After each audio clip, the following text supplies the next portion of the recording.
Okay, so for our next example, so let us describe the nature of roots of our equation x squared plus 7x plus 10 is equal to 0. So again, we identify the values of a, b, and c.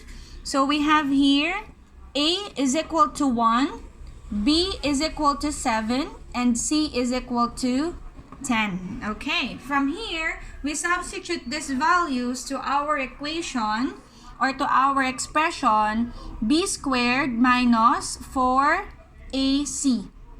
So let's substitute. What's the value of b? So we have 7 squared minus 4 times a is 1 and our c is 10.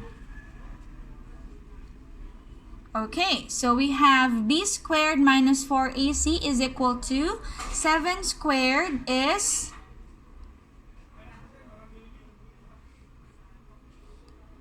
minus 4 times 1 times 10, we have 40.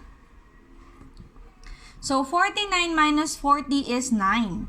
Okay, so if we're going to notice, 9 is actually a positive number, okay, and is a perfect square. So therefore, we describe the nature of our roots of this equation as real, rational, and unequal. So yun yung number 2. So again, if you wanted to verify if that is correct, then you can actually solve for the values of x squared plus 7x plus 10. Sige, let's try if totoong real, rational, and unequal ang ating sagot, okay, or ang value ni x. So let us solve for this, x squared plus 7x plus 10. So hanapin po natin ang value ni x. So let's solve this by factoring. So 10, what are the factors of 10? We can have 5 and 2. So we have 5 and 2.